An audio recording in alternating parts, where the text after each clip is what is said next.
They wanted me to write a book for a long period of time, and eventually someone was going to write the book anyway, so I decided I might as well say it in my own words. Was there any story in there that was hard for you to tell? Yes, when I was a young kid and about my daughter that passed away. Other than that, everything was smooth breathing, I think. So when you told the story, for example, about being in Miami and kicking Don King in the head and having a brick of cocaine, that seems crazy to me. Well, that's what it was. Can you describe, Mike, what your cocaine addiction was like? No, you can read about it in the book, though. Is there anything that was embarrassing to you, or is it something that you'll pretty much a great deal of the book was, but that was the book. He wanted the truth. I gave him the truth. What would you describe as the happiest time in your life, Mike? I don't remember. Do you feel like, looking back on your boxing career and how it affected your life, you were the heavyweight champion of the world at the age of 20 years old. Did you feel like, looking back on it, that made your life better or not? Well, it has ups and down points on the situation. I was a young kid, and I was just out of my league as far as the people coming at me, the attention. It was far more than what I anticipated. Are you happy that you wrote the book, Mike? Yeah, I'm very happy I wrote the book. Because we see you in a very vulnerable light. You're unusual that way. You're unusual in your ability to let people see everything. Well, I live my life in the public. Everyone pretty much knows my life. I'm not really transparent, People knew my life before I became fighting, so they would be able to say, well, Mike didn't do that, or Mike did do that. So, there's always someone to come out of the woodworks to say he didn't do that. So I realized that I should put everything on the table. You reveal in the book that you had 20 girlfriends at one time? 20 at one time? Well, I didn't count them, but it was around that many, yeah. I had a bunch of girlfriends. It's not necessarily, I didn't say, well, this is my 19th and this is my 12th. It was a lot of girls. I just figuratively used that for words. Did an inmate ever try Mike Tyson in prison? No. Fortunately, that never happened. What would you describe your first night in prison like? Hey, it wasn't as worse as I thought it would be. Oh, what did you imagine it would be? Just not what I thought it would be. You got super educated in prison, did you not? I mean, I don't know. Listen, I don't know about educated. I didn't get educated in prison. I was in prison and I read a few books. I didn't win the Nobel Peace Prize or anything, Would you say you're more comfortable in your own skin now than you were when you were heavyweight champion? Of course I am. I don't have the pressure that I did when I was heavyweight champ, but I have my days like everyone else. You feel relief, though? Do you feel relief later in life to be unburdened from that? Pretty much so, yes. Do you ever worry that you're being used for how open you can be about the things you've done in your life? I don't know. You're the one to give doing the interview. You tell me. Well, that's what I'm asking, because that's kind of a dilemma sometimes with dealing with somebody, is how much is asking and how much is using. I don't know. Everyone knows me. Like I said before, I'm pretty transparent and stuff, so I figure everyone see who I am anyway. I don't look at the world as if I'm a block wall and no one can see through me. But it feels like this particular process, this feels a little bit uncomfortable in that we're poking at you for book sales and that we're poking, asking you questions. I don't think you're poking at me. Do you feel that you're poking at me? No, well, a little bit. I feel like this whole process is not something, you've done it for so long that it's something that's less than enjoyable to you. The idea that we would sit here and in order to sell the book, we continue to ask you questions that you may or may not want to answer. I don't know. I'm asking you everything you tell me.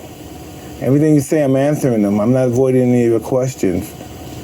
Do you figure that I'm avoiding anything, sir? No, not at all. But I'm not sure that you're enjoying it either. I've been working all day for 3 or 4 days. I'm really tired, and if I'm offending you, I'm sorry. I'm just really exhausted. I'm sorry. Forgive me. Did you enjoy being on stage for the one-man show? Yeah, that's what I live to do, to entertain people. Mike, you happy now? You happy? Happier? Well, I'm cool. I'm not no perpetual happy guy. I'm not happy 24 hours a day, every second of the moment. I'm happy, hee hee ha ha. But I'm cool. You look like you're always happy on the Jimmy Kimmel show. You always look happy there. Really, I'm having a good time on there. Mike, thank you for being on with us. We appreciate your time. Thank you. Thank you very much, sir. keep them in the house. Don't let them go out anymore. This has gone way beyond what we would normally say would be something that could be handled.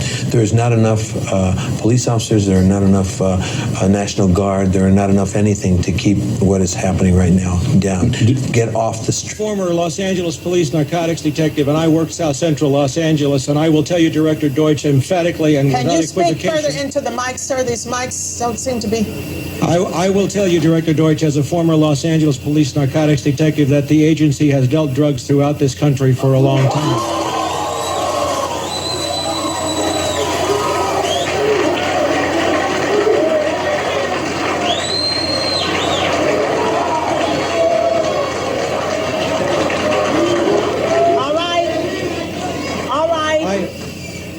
All right, obviously that is an answer for a lot of you. Now can you please? I refer... All right, now can you please?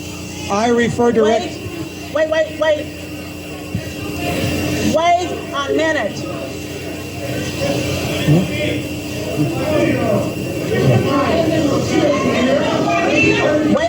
Will you please take your seats? I will come back to you as we roll back across to the center section.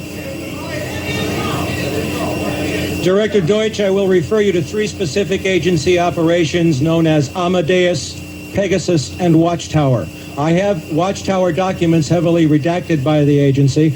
I was personally exposed to CIA operations and recruited by CIA personnel who attempted to recruit me in the late 70s to become involved in protecting agency drug operations in this country. I have been trying to get this out for 18 years, and I have the evidence. My question for you is very specific, sir.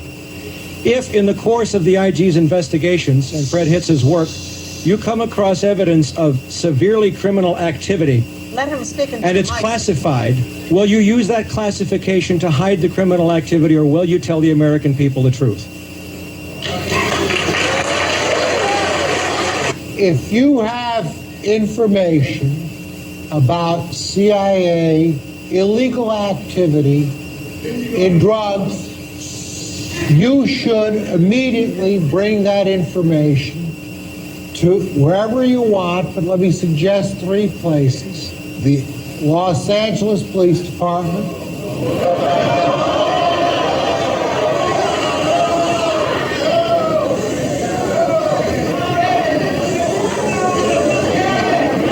Please. I'm sorry, others want to hear this answer. I am sorry. it is your choice. The Los Angeles Police Department, the Inspector General, or office of one of your Congress persons from this. I did that 18 years ago, sir, and I got shot at for it. Wait a minute, sir. Wait a minute, sir. And Sir, you have Congressman Dixon. Thank you, sir, for coming. Wait a minute here. I thought you did not want to be here, but now that you are here, please let us hear and listen. Thank you very much. Sir, I want to thank you for coming. You were at the last meeting. The staff probably had the spelling of your name wrong, but we would like to talk to you.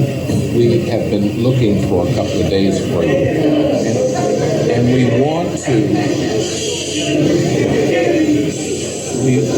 want to make sure that you contact the committee, because obviously you have some valuable information. If you want to give it to me privately, if you want to hand it to that aide where I can contact you this evening, please do it. Don't let us get away without getting a contact for you. Thank you, sir. Pass it up to him now so everyone can see that I got it. That would be fine. Thank you, sir. And for the record,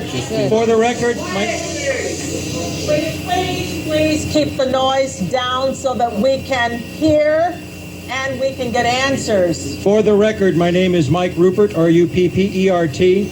I did bring this information out 18 years ago, and I got shot at and forced out of LAPD because of it. I've been on the record for 18 years nonstop, and I'll be happy to give you, Congressman, anything that I have. Thank you, Mr. So all I'm saying is I'm trying to save humanity. I'm trying to have a future for my kids. The globalists are building a world, in their own words, where normal human life is over. It's a total revolution against the planet itself. It's an elite playing God. And I've done my research, and even 10 years ago, I wasn't like this. I talk about it, I get chills, folks. It's the devil, okay? And the churches aren't going to tell you. It is an alien force, not of this world, attacking humanity like the Bible and every other ancient text says doing. But this is not human intelligence, okay? It's not human intelligence! I refuse to fight with everybody. Everybody's under attack. The elite, if he is, he's a revelation of the awakening, and they're having to pull this trick to try to divert us. Doesn't matter. That's the fight. That's the key. That's everything. You may smell some of the fumes from a missile exhaust going off. And this is using rocket chloride, some sort of burning. We just heard a little funk just then. But I have to apologize for that. I looked at something and thought momentarily, is your more experience? Now remember, that's only a small portion of hours of raw CNN feed. That back in the old days, they didn't scramble the big satellite feeds because they thought most people wouldn't have a 12-foot dish to get it. But people did record that, and that's how they got caught with their pants down. And notice that blue screen in the background, so they could project the Tel Aviv and Jerusalem skylines in the background. Coming up, we've got Anderson Cooper. Supposedly it's Sandy Hook, and it's clearly blue screen. I've looked at blue screen for 17 years. We've got it right in there. We know what it looks like. We know what the anomalies look like, and we know what happens when you don't tune it properly. It's clearly blue screen. And you can draw from that what you want. That's coming up in a moment. So CNN's done it before. I have mainstream news articles here out of the Washington Post. Kuwait City this morning. We want to roll the video right before he was supposed to go on the air, and you'll see what happened as he was preparing to do a live report to us back here in Atlanta. Can we roll that now? Hey, could somebody please put that... Ah! Jesus Christ! Wow! Hey, could somebody please put that... Ah! Jesus Christ! Wow!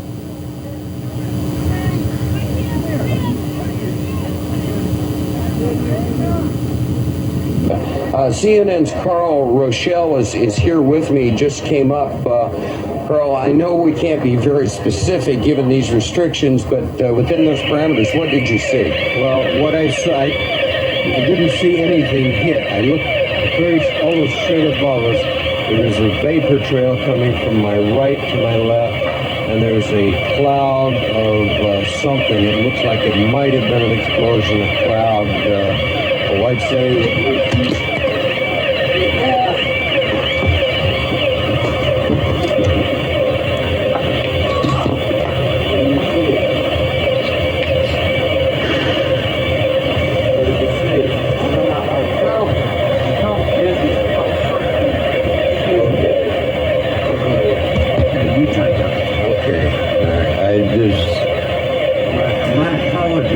He's putting on a gas mask.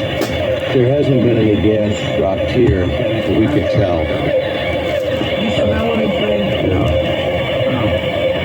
You may smell some of the fumes from a missile exhaust going off. The missiles use a rocket, a cordite, some sort of burning. We just heard a little thump just then. But I have to apologize for that. I caught a whiff of something and felt momentarily dizzy. You're more experienced. Military affairs than I am, but it might have been a little gas from the rocket exhaust. Well, it wasn't anything. A lot of people have the respirators on just in case. And again, you run to get down here. You, in my case, jumped out of bed, hearing the air raid warning go on. We run down 3 flights of stairs to get out of here. It's probably 100 yards. I can ventilate a little bit, and Soundbite with Oakley. 30 seconds. It's impossible. Oh! Shit! Ah! It's inside me.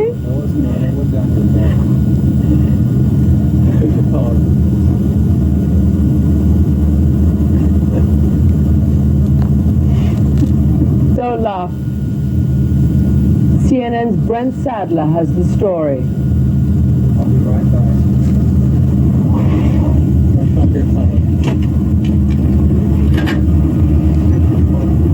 I think it's inside.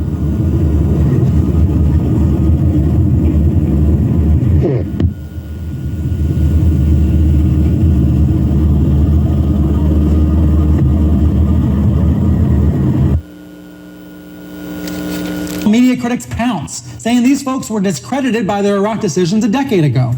Senate Majority Leader Harry Reid also picked up on the public anger, and he posted this picture on Twitter of all the talking heads. He wrote, "The only thing I want to hear from Iraq War architects is an apology." Harry Reid, of course, voted in favor of the Iraq War like so many others. He now says he deeply regrets it. Anyway, MSNBC's Rachel Maddow called out this tendency to treat people who were, in her words, provably terribly wrong as experts, and called it maddening. I think her colleague Joe Scarborough was implicitly responding to her with this. Do we have Paul Bremer on to talk about it? Are we afraid to let him talk? No. We allow people to talk. We have a free marketplace of ideas. And even people with whom we disagree, we allow them to talk. So people were killed, though there is one report now saying 11 people were killed in that blast. But we know 10 members of one family. Also, 2 media centers built from Gaza toward Israel. About 3 or 4 hours ago, there was actually quite a large rocket that was fired very close to, very close to this building where we are right now. Hey, Anderson, stay with us here. You said that was the biggest blast that you've heard since you have been there. I mean, it was quite shocking to see what just happened. It was loud. I mean, I can't tell if it was bigger than some that have occurred farther away. I mean, we've heard there have been a number of large explosions, obviously, over the last several days, but in the last 5 hours or so. But that was definitely the largest explosion close to the location of where we are. Protesters on the streets days after Amini's death. After analysing more than 50 videos obtained by CNN and speaking to 6 eyewitnesses, there's evidence that she was chased, then detained by police just a few hours before she went missing. CNN's Katie Polglaze has our report. Nika Shakarami. The 16-year-old has become one of the most known faces in Iran. On September 20th, Nika was a high-profile figure at the protests, a known personality on social media. She stood on bins chanting for the crowds. Officials say that within 24 hours, she would be dead. Nika joined a growing list of young women who have lost their lives in recent weeks as protests have swept Iran, and authorities have waged a violent crackdown in response. The Iranian government has made a series of shifting claims. First saying that her death had, quote, no connection to the protests, but that she was thrown from a roof. And then on Wednesday, a new claim from the judiciary that it was suicide. On the basis of our investigation, using over 50 videos from that night and speaking to those with her that evening, CNN can reveal that some of Nika's final hours were spent at the protests, including evidence that suggests she was chased and detained by security just a few hours before the state says she died. The first videos we found of Nika on the 20th are here at 7 p.m. As protests heat up, Nika can be seen right at the front, throwing rocks at a formation of uniformed officers. Easily recognised, she was brave, not even frightened, eyewitnesses said. At this stage in the evening, Nika is here by Lale Park. Then, as more officers arrive, witnesses say Nika starts to move away from them, first along Keshawaz Boulevard and then down Vassal Shirazi Street, where she's seen making a phone call just before 8 p.m. As it gets dark, the police crackdown intensifies, moving into Nika's new location. Evidence of injuries start emerging, and protesters are seen being detained, apparently by plainclothed officers. One person told CNN they saw security forces hitting women and putting them in police vans. In the midst of this heightened violence, CNN found a video of Nika, still at the centre of the protests. It's 8:37 p.m. and the last known video of her. "Don't move, don't move," she shouts as she crouches between cars to hide from authorities. The person filming from the car told CNN that shortly afterwards, Nika was taken by several large-bodied security forces and bundled into a van. By this point in the evening, police were everywhere. Videos we've geolocated to the scene show police to the south and also to the north of Nika. It means